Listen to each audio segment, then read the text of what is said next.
Почитувани, добро дојдовте уште во едно издание на емисијата Пресврт.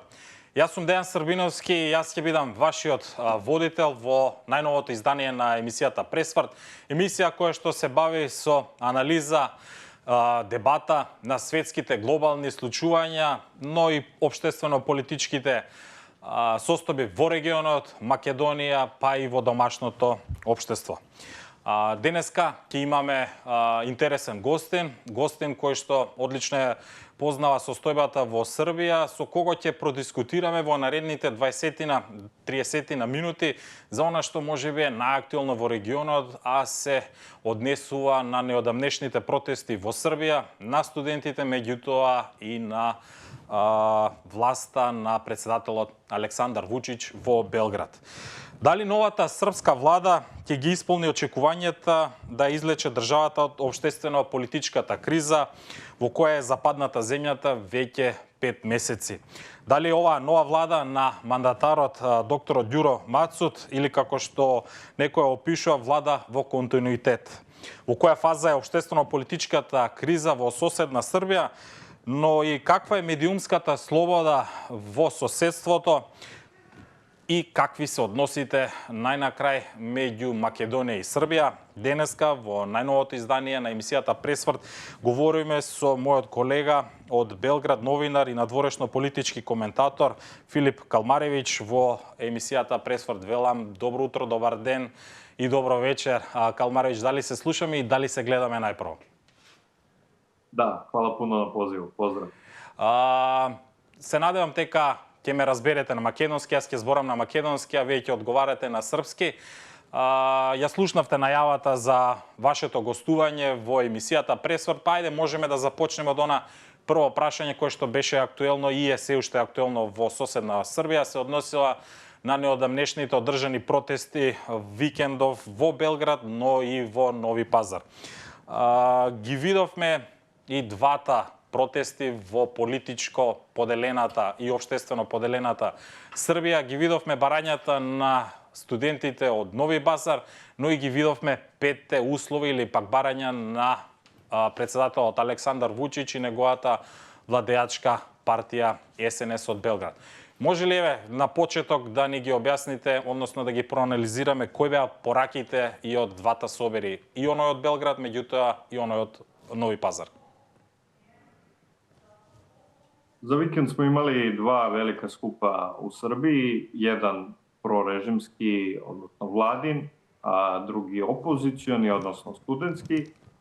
Protest u Beogradu okupio je prema nekim procenama oko 50 do 60 hiljada ljudi, što jeste jedan od većih, možda i najvećih skupova koje je organizovala trenutna vlast, od kad su došli na vlast 2012. godine. Međutim, on je višestruko manji u odnosu na veliki protest koji smo imali u Beogradu 15. marta, koji je bio organizovan od strane studenta. U Novom Pazaru se okupilo takođe nekoliko hiljada građana, studenta, ljudi iz opozicije i u suštini to jeste bio jedan manji skup, ali to je, da kažem, nekako i očekivano s obzirom da je to deo ove velike kampanje studenta koji obilaze sve gradove, sve veće gradove i studentske centre, univerzitetske centre u Srbiji. Oni su prethodnih nekoliko meseci obišli Novi Sad, Kragujevac, Niš, sada Novi Pazar i to je jedna kampanja dizanja svesti i potenciranja studentskih zahteva i da oni nisu ispunjeni. Може ли да бидеме попрецизни и да кажеме како ги гледате петте барања кои што ги изнесе? Ќе започнеме со СНС и председателот Александар Вучич, кој што ги изнесе тој на Собирот, а се однесува на тоа што во наредниот период тој ќе бара од српската влада, односно од српските институции, почитување на уставот, на законите, истрага за сите оние напаѓачи, односно оние пресметки кои што ги имаше и ги гледавме изминатиот период, па ме интересира една паралела, ако можеме да направиме, Како ги гледате овие изнесени барања на Вучич во однос на тоа ако се земе во предвид дека тој е 13 години на власт и неговата партија е 13 години на власт во Србија? Нели е малку контрадикторно сам на себе, односно тој да ги повикува институциите кои што се негови да преземат мерки? Јако е чуден тај скуп у суботу кој се организовao, не само по томе што он nije organski, on nije pravi, on je, kako bih rekao, ti ljudi što su dolazili tu, to je prosto tako, dolaze tu zato što su cenjeni zbog posla, jer rade u raznim državnim organima, institucijama gde imaju dvomesečne, tromesečne ugovore i koji mogu biti raskinuti u svakom trenutku. I onda prosto priroda takvog skupa mora da bude lažan. Mora da bude lažan u svojoj prirodi. Međutim, ti zahtevi koje je izneo predsjednik države Aleksandar Vučić, kao što ste i sami primetili, jesu kontradiktorni. Kako može vlast da zahteva ispunjenje nekih zahteva, tu ima nekoliko tačaka, jedna od njih jeste da se studenti, učenici vrate u škole, da se nastavi sa održavanjem. Prosto, kada ste na vlasti, niste vi tu da ispostavljate zahteve, vi ste tu da ispunjavate vaš politički program koji ste kandidovali na izborima, tu ste da ispunjavate određene zahteve građana, a ne vi da ispostavljate zahteve bilo kome, a naročito ne građanima koji protestuju na ulici. Имаше уште еден интересен факт кој што можеби индиректно или пак директно е вмешана Македонија. Можеби ја видовте информацијата дека од Македонија замина овој викенд 11 автобуси поддржувачи на собирот на Александар Вучич, односно на владеачката СНС. Па ме интересира како тоа пројде во српската јавност, како се оценија овие поддршки кои што дојда од Македонија и дали според вас е тоа можеби мешање на Македонија во внатрешните работи на Србија? Не бих то тако назвao. Мислим да се тај израз генерално мешање унутрашни послови одреđenih држава previše koristi u posljednje vreme i često se nekako zloupotrebljava. Ne bih to nazvao mešanjem Makedonije unutrašnju situaciju u Srbiji. To je nešto što je, kako bih rekao, nešto što nije izuzetak. Imamo to da se dešava i u Crnoj Gori, i u Bosni i Hercegovini, i Hrvatskoj, da ljudi dolaze autobusima, obično organizovano od strane srpskih stranaka u tim zemljama. Dolaze u Beograd na velike mitinge, to smo imali i 2023. godine kada je sadašnja vlast organizovala kontramiting velikim masovnim protestima Srbije protiv nasilja koji su bili organizovani od strane opozicije. Tako da to nije nešto čemu bih predavao preveliki značaj i svakako nije izuzetak u odnosu na druge države u regionu. Тогаш, кој ги финансира овие помоши од Србија? Еве, говорам за македонците. И излегува ли информации во српските медиуми кој стои за оваа поддршка во Македонија? Бидејќи македонските медиуми само објавија информација дека заминуваат македонци на митингот во Србија. Имаше ли некаква информација или дали вие лично знаете кој стои за ова? Немам, меđutim, izdvojio bih još jedan interesantan primer, a to jeste kad je bio baš taj skup 2023. godine, taj kontramiting organizovan od strane vlasti u Srbiji. Na taj skup su ljudi sa Kosova i Metohije dolazili sa autobusima albanskih prevoznika, albanskih tablica, naravno kosovskih, da bude potpuno precizan. I kažem, to je prosto jedan metod gde god postoje ljudi koji imaju neku obavezu da se pojave na ovakvim događajima prema Srpskoj naprednoj stranci, prema Aleksandru Vučiću, oni su dužni da se pojave i koristit će sva sredstva kako bi to uradili. Poslednji put kada su ljudi tako dovođeni u Beograd za veliki skup vlasti, kosovska policija upala u institucije, odnosno zgrade opština na Kosovu i Metohiji, na severu Kosova i Metohije. Tako da, eto koliko je vlast nepromišljena i koliko stavlja partijske i uskostranačke interese iznad nacionalnih interesa. Колега Калмаревич, може да придеме на она посуштинското кога се однесува на што следи, односно да проанализираме кои ќе бидат следните чекори на власта, меѓутоа и на студентите. По овде би ве запрашал во однос на тоа. Знаеме дека Вучич ја отфрли предлогот на студентите за преодна влада или народна влада од доверба. Иако тој предлог јавно го одби на митингот, предходно го шпекулираше, меѓутоа не се изјаснуваше јавно дали ќе прифати таква влада. Моето прашање е кој е сценарио следно? Сега имаме веќе нов мандатар, зошто Вучич го отфрли можеби едно од клучните барања на студентите за преодна влада? Да објаснимо у суштини како функционише тај систем одлучување.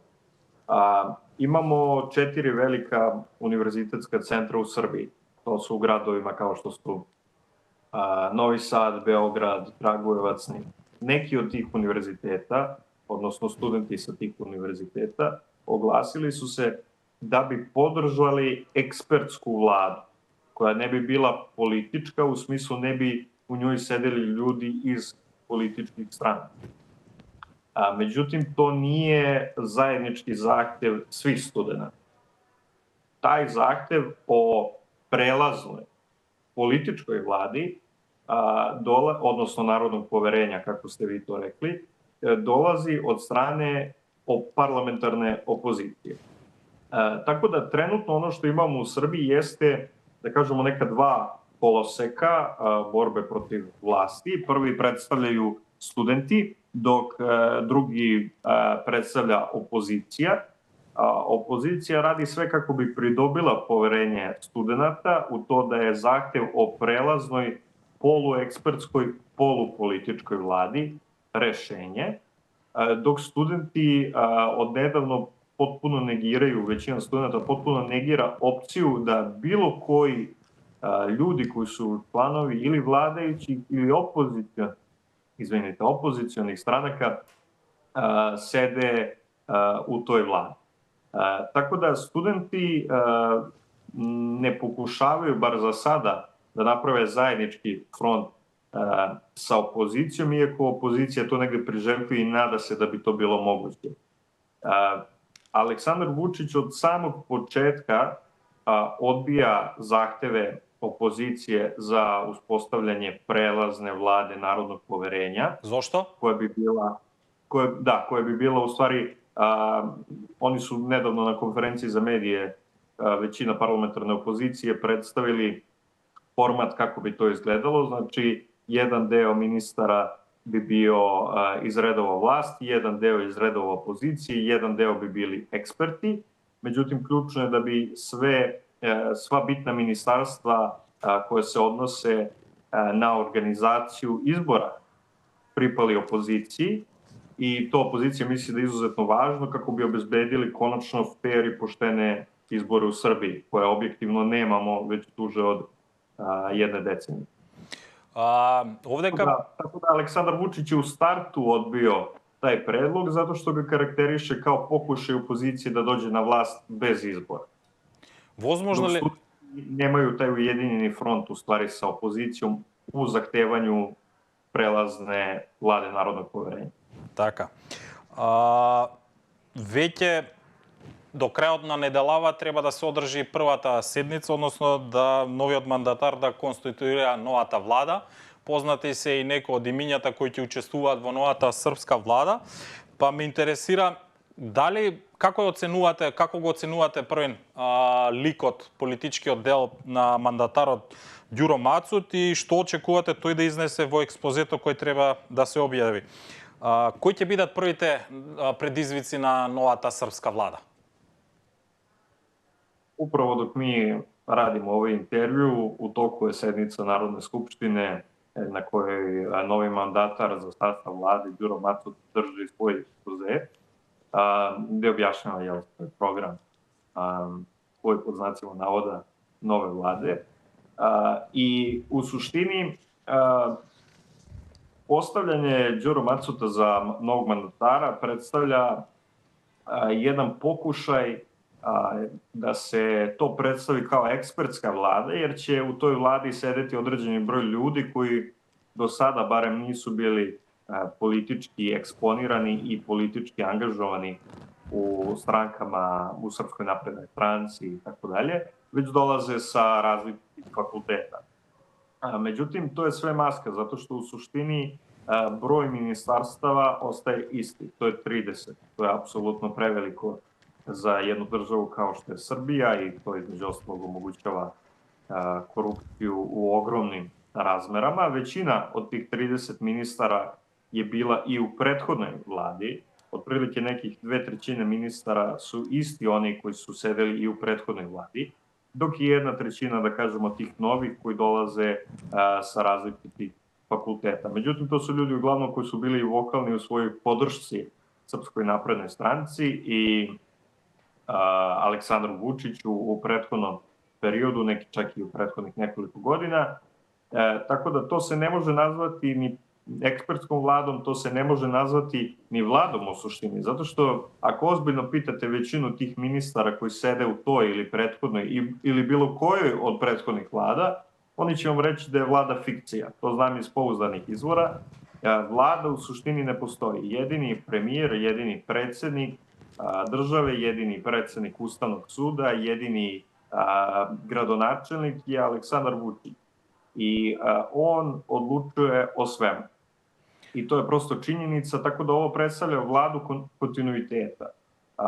Sve što bi Ѓуро Macut u teoriji trebalo da uradi, da bi uopšte došli u poziciju da dođe do nekog dijaloga u Srbiji, bilo bi da bude svoj, da autonomno donosi odluke. Верувате во тоа? Убедени сте во тоа? Како, извините? Дали верувате дека новиот мандатар, односно премиер, ќе биде автономен и сам ќе ги носи одлуките и кои ќе бидат првите одлуки негови кои што треба да се преземат? On suštinski prvo nema političko iskustvo, drugo dolazi kao neko ko se uopšte nije kandidovan ni na jednim izborima. U Srbiji nije neophodno da budete izabrani za narodnog poslanika da biste bili izabrani za predsjednika vlade, to može da bude bilo ko, uopšte ne mora da bude ni stranački i politički aktivan.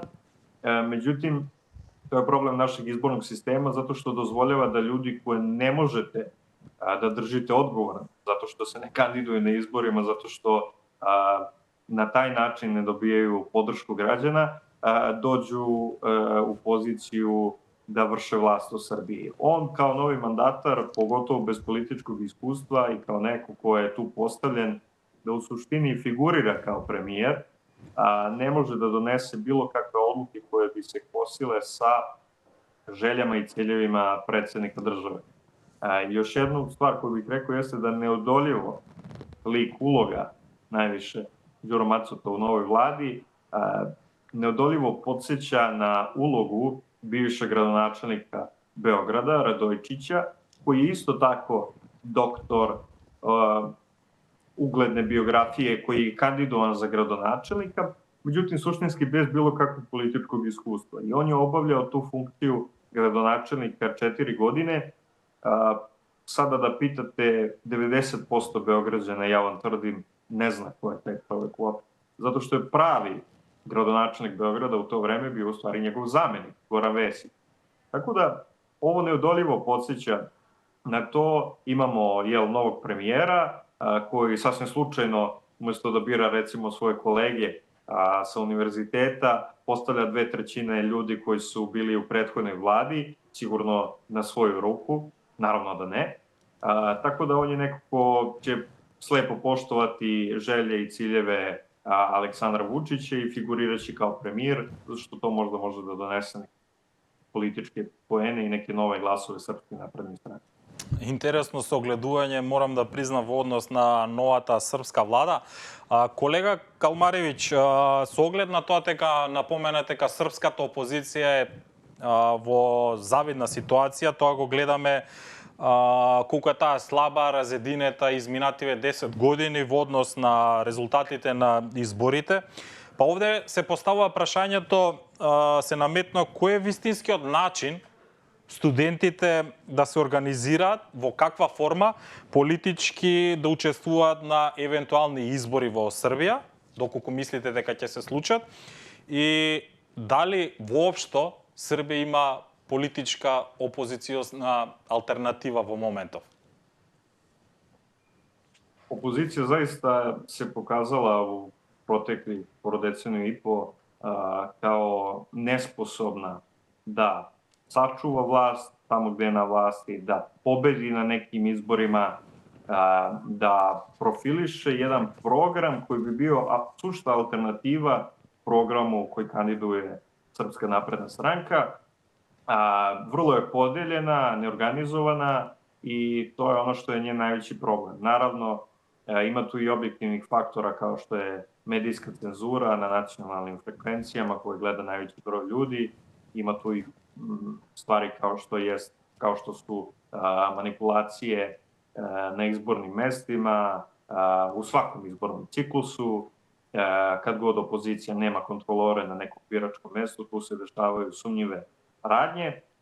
Tako da ima tu i objektivnih faktora zašto opozicija u suštini stagnira, zašto kontroliše jednu opštinu od 150 u Srbiji, zašto konstantno varira između 30 i 35% glasova nacionalno. Ima tu i objektivni faktor. Međutim, ima i suštinski faktora vezano za lošu organizovanost, za to što su stranke male. Sad kad biste odradili istraživanje javnog mnjenja na nacionalnom nivou, ni jedna stranka, pored Srpske napredne stranke, ne bi ostvarila rezultat ni blizu dvocifreno. Znači ne bi uspeli da ostvare ni jedna stranka pojedinačno ni blizu 10%. Može li тој вакуум, се извинам, ќе ве прекинам? Опозицијна странка trenutno ima možda 5, 6, 7% glasova u vrh glave. Što se tiče studentskog angažovanja potencijalnog u politici, vidim to kao teško ostvarivo iz više razloga. Prvi jeste kako studenti donose odluke. Kao što sam spomenuo, imamo 4 velika univerzitetska centra koji donose svaki za sebe odluke. Na svakom univerzitetu imate nekoliko fakulteta, na svakom fakultetu imate skupštinu, odnosno plenum studenta, koji čini nekoliko stotina studenta. Jako je teško izaći iz sadašnjeg okvira postavljenih zahteva i izabrati neke nove zahteve, pogotovo one koji bi dali ovom nezadovoljstvu koje su studenti organizovali političku artikulaciju. Tako da bilo kakvo angažovanje studenta politički, u smislu da naprave neki pokret, da izađu na izbore, vidim kao prvo teško ostvarivo iz razloga kako oni donose odluke, da se sva 4 univerzitetska centra i 100 fakulteta slože oko toga da kandiduju listu, za početak mi deluje nerealno, a pogotovo da tu listu sastave, zato što morate da stavite određeni broj kandidata na tu listu, kako bi se dogovorili oko rasporeda, čak i ako bi to radili žrebom, odnosno nasumično, ko bi bio prvi, ko bi bio 250. Prosto ne vidim da je to nešto što može lako da se organizuje. A treći problem jeste što prosto taj studentski pokret je catch-all. On privlači ljude i sa levog centra i sa desnog centra i ekstreme i takvi su ljudi na fakultetima, profesori, studenti. Ta lista ne bi imala ideološku platformu. Ona bi bila sušto usmerena ka tome da se ispune studentski zahtevi, što, kažem, mislim da bi bilo možda i nedovoljno za neke ljude da glasaju za tako listu. Тогаш едно подпрашање, каде оди целава ситуација, каде ја гледате состојбава и со студентите, меѓутоа и со Александар Вучич и српското општество? Избори нови, велите дека не може да се организираат студентите политички, на каде анализирате или каде прогнозирате ќе оди српската држава? Не кажам да е потпуно исклучено, само кажам да е мало веројатно. Поготово затоа што кандидувањем студената или нjihovih професора на изборима бисте озбиljно нарушили не само рейтинг владејуćih странака, него и рейтинг опозиције, која би сигурно била барем преполовњена. Идеалан модел у идеалном свету би био када би опозиција и студенти направили заеднички покрет студената, народни покрет, nije važno, neki zajednički front koji bi se kandidovao kao jedna lista, takva lista koja bi u hipotetičkom scenariju, recimo da opozicioni lideri se povuku, a samo njihovi ugledni članovi budu kandidati i da drugu polovinu takve liste čine profesori koje studenti kandiduju, takva lista bi zaista mogla da ostvari mnogo jači rezultat u odnosu na trenutnu opoziciju. Takva lista bi sigurno na izborima ostvarila 40 ili više posto glasova i time se izjednačila ili možda čak nadjačala vladajuću koaliciju. Овде се наметно едно подпрашање на ова што го кажавте сега, во однос на тоа каков е моментално политичкиот пазар на Србија. Очекувате ли појава на нови политички субјекти, движења за кои што кажавте и партии, кои што би можеле да ги инкорпорираат барањата на студентите? Sve opozicione partije u suštini gledaju kako da kapitalizuju na studentskim protestima. I u tome nema ništa loše, načelno govoreći. Naravno da želite da iskoristite trenutnu unutrašnju krizu u zemlji koja je proizvedena od strane korupcije i nemara vlasti, kako biste pružili alternativu i predstavili biračima da ste vi ta alternativa koja treba da dođe na vlast i da zameni trenutnu garnituru.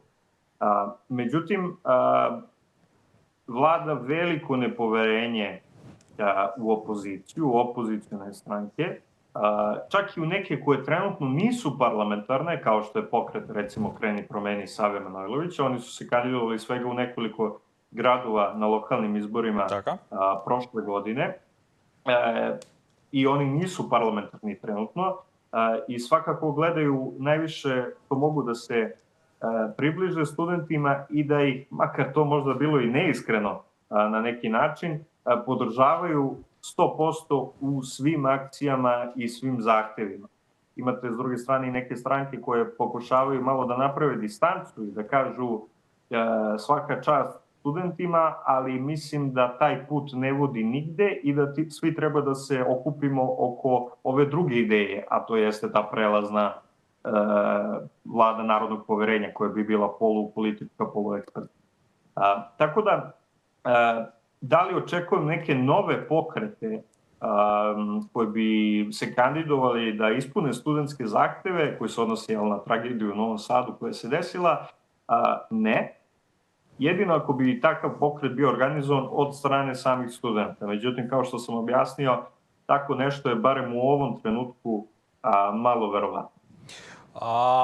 Верувате ли дека диалогот може да допринесе за решавање на проблемот во Србија? Српскиот премиер, председател, на неколку пати ги повикува студентите на диалог. Сега ја гледаме каква е состојбата, имаме преодна влада, односно нова влада во Србија. Очекувате ли диалог помеѓу студентите и власта или во таа насока? Како размислувате? Студенти od samog početka govore kako oni samo traže da institucije rade svoj posao i u tom smislu nisu spremni na dijalog oko toga što bi trebalo već da bude po zakonu i što bi institucije već trebale da rade. Čak i da nema takvog stava od strane studenta. Ne vidim dijalog kao rešenje iz razloga što dijalog se do sada pokazuje kao neuspešan. Svaki dijalog koji ste imali između vlasti i opozicije u proteklih 5 godina završio se neuspehom. Bilo da se to radilo o izbornim uslovima, koji su na papiru dogovoreni za 2022. godinu kad smo imali parlamentarne izbore, neko blago poboljšanje medijskih uslova i male izmene izbornih zakona, odnosno izbornog zakonodavstva. To je sve maltene odmah porušeno na prvim narednim izborima parlamentarnim 2023. godine. Tako da javnost, opozicija, studenti uopšte ne trebaju da imaju poverenje u vlast da će iz bilo kakvog dijaloga izaći kao pobednici i da će njihovi zahtevi, odnosno ono što se dogovore, biti ispoštovano. Ne radi se samo ovde čak ni u politici, imate brojne primere protesta raznih sindikata, udruženja, radnika u Srbiji koji su stupili u dijalog sa vlastima i na kraju vlast im je obećala ispunjenje zahteva, što na kraju su samo delimično ili nisu uopšte uradili. Tako da iskrenog dijaloga ovde ne može biti, bar ne po pitanju trenutnih zahteva. Jedini dijalog koji bi bio delotvoran za smirivanje tenzija i krize u Srbiji bio bi kada bi vlast pristala na predlog opozicije, parlamentarne opozicije za uspostavljanje prelazne vlade narodnog poverenja u kojoj bi sedeli delom ljudi iz opozicije, delom ljudi iz vlasti i delom eksperti koji bi bili tu postavljeni uz konsultacije sa studentima. Takva vlada bi mogla da prosto ispuni studentski zahtev i da obezbedi konačno po prvi put posle, skoro kažem, 15 godina Srpske napredne stranke na vlasti, poštene i fair izbore. Можеме ли да имаме, како што спомнавте вие, после 15 години владение на СНС, фер и демократски избори во Србија? To je bukvalno misaona imenica, to je imaginacija. Mi prosto poštene i slobodne izbore nemamo u Srbiji. Ne kažem da smo diktatura, ali svakako klizimo polako u tom smeru. Činjenica da zapadne diplomate vrlo retko ili gotovo nikada se ne oglašavaju o situaciji koju imamo u zemlji vezano za prosto kvalitet izbora je skandalozna i produkt je toga što trenutna vlast u Beogradu prodaje maltene sve nacionalne interese od Kosova i Metohije, pa i ekonomske interese, ako ćemo da pričamo o rudnicima, eksploataciji litijuma i tako dalje, strancima, isključuju kako bi zadržali svoje pozicije i kako bi opstali na vlasti. I prosto, kažem, od 2012. A možemo eventualno da podvedemo i prve izbore koje je organizovala Srpska napredna stranka 2014. Mi nemamo poštene i fair izbore. Kad kažem poštene i fair izbori, to bi podrazumevalo da imamo medijsku sliku koja je ne nužno potpuno neutralna, ali barem fair u smislu da će svi predstavnici svih stranaka biti pozvani na predstavljanje svojih izbornih lista na programima televizije. Kao što sam rekao, 2022. mi smo delimično to imali da bi već na sledećim parlamentarnim izborima to bilo ukinuto i da opozicija maltene ne bi dobila ni jedan jedini minut na najgledanijim medijima u Srbiji. Tako da to je prosto Srpska napredna stranka se pokazala ne samo kao neuspešna, već i kao stranka koja ne želi da organizuje poštene i fair izbore. I samim tim mislim da je jedini način da oni budu organizovani jeste uspostavljanje prelazne vlade. Izloženje na ovakve izbore, bilo lokalni, bilo nacionalni, je potpuno samoubistvo. Филип, уште сосема едно прашање за крајот, а се однесува на надворешната политика на Србија и српско-македонските односи. Кои се според вас во моментов најголеми предизвици за надворешно безбедносната политика на Србија, имајќи предвид тука Босна, односно Република Српска, Косово, Европа и САД, и како, сосема кратко, ги оценувате македонско-српските односи и соработката помеѓу двете влади во Скопје и во Белград? Mislim da Srbija i Makedonija imaju dobre spoljno-političke odnose. Mislim da bi oni mogli da budu na mnogo većem i boljem nivou. Voleo bih, kažem, ako nije neka vrsta nametanja ili možda uvredljivo reći, u smislu mešati se na neki način u to kako Makedonija spoljnu politiku treba da vodi, ali Srbija i srpski narod bi bili neizmerno zahvalni kada bi Makedonija recimo stala uz poziciju Srbije da Kosovo i Metohija nisu nezavisna država, da je to integralni sastavni deo Republike Srbije. Međutim, prosto to je na vama da odlučite. Mislim da i mimo toga imamo solidne spoljnopolitičke odnose i ekonomske odnose i mislim da bi oni mogli da budu i bolji, ali kažem, ovakav čin bi zaista učinio mnoge ljude u Srbiji srećnim i mislim da bi to povećalo prosto raspoloženje ljudi u Srbiji prema tome da gradimo bolje političke odnose sa Makedonijom. Takođe nešto što se trenutno dešava u regionu jeste pravljanje ovog saveza između Hrvatske, Albanije i takozvanog Kosova, da kažemo maltene odbrambenog saveza u okviru NATO-a, što ozbiljno narušava poziciju Republike Srbije u smislu da smo mi od 2007. a tad smo doneli skupštinsku rezoluciju o neutralnosti, vojnoj neutralnosti, ozbiljno narušava poziciju Srbije, zato što jedno je kad ste sa jedne strane, da kažem, pritisnuti od strane NATO-a, s druge strane možda od strane istoka, a potpuno je druga stvar kada vam direktni susedi bukvalno prave odbrambeni savez protiv vas. To narušava poziciju i želju Srbije da ostane vojno neutralna i iz toga dolazi do bliže vojne i političke saradnje između Srbije i Mađarske. Kada je reč o Bosni i Hercegovini, tamo postoji jedna ozbiljna unutrašnja kriza koja dolazi od toga što Sarajevo ne želi da poštuje Dejtonski izvorni Dejtonski sporazum i mislim da je to svakako jedna obimna tema i da bismo o tome mogli nekom drugom prilikom и detaljnije da razgovaramo. Токму така. Филип, ти благодарам што беше гостин во емисијата Пресврт на Слободен печат. Интересни ставови изнесе во однос и размислувања во однос на политичката или општествената криза во Србија. Можеби во некоја наредна прилика ќе оствариме и ново твое гостување и овдека во Скопје. Ти благодарам уште еднаш што беше гостин во емисијата Пресврт. Hvala puno na pozivu i prijetan dan. Почитувани, тоа беше Филип Калмаревиќ, српски новинар и надворешно политички коментатор, како и уредник на порталот Нација, со кого продискутиравме за она можеби што беше наактуелно изминатава недела, меѓутоа изминативе неколку месеци во соседството. Ги слушнавте неговите ставови во однос на новата српска влада, барањата на студентите, на власта моментално, на каде би оделе општествените случувања во соседна Србија.